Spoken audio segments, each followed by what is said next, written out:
What I planned at Donovan's pub that night was the opposite of transcendence. I wasn't looking for any unity of all things and detachment from the physical. Rather, I was taking something that had no separate physical existence and making it corporeal. Form and substance have their uses, and I had a use for both. Let other people seek enlightenment. Me, I had other priorities.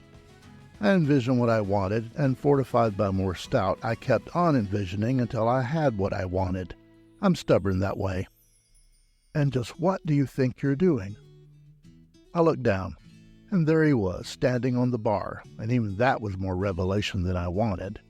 I had assumed that the physical embodiment of all my sorrows would be female.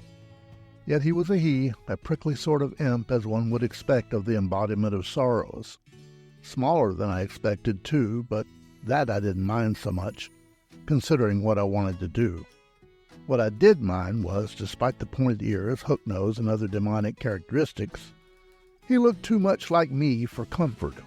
Still, as I said before, I wasn't in a bar for transcendence, and I certainly wasn't there for self-discovery. Rather the opposite. I mean, there was a lesson to be learned, wasn't there always? But I have had enough of life's lessons to last me well into the next one. And that prospect, well, let's just say I wasn't interested in an early start. I'm drowning my sorrows, I said. That's you. One or two of the other patrons frowned in my direction, but I ignored them. The wizened little imp scoffed. You really think it's that simple? Let's find out. I'll even give you a choice of venue. Beer, scotch, or are you more the white wine type? He shrugged his tiny shoulders. Pick one. Makes no difference to me. Thanks. Your cooperation is greatly appreciated.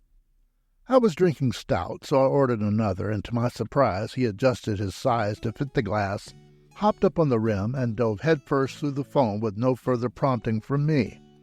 I let out a long sigh. Finally. I drank while I watched the bubbles on his head of stout stop rising. I drank deeper and faster when I noticed that the level of stout was rapidly falling.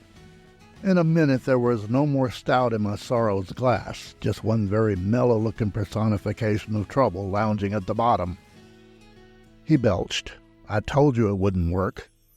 Incarnate, I'm merely a convenient symbol for all your troubles, not the actual problems themselves, which you have not addressed at all. Giving me physical form was a waste of time. Maybe, I said, raising my own glass and draining the rest. But oddly enough, I do feel better. Oddly more than enough. Me too, said the imp, looking thoughtful. Maybe you're onto something.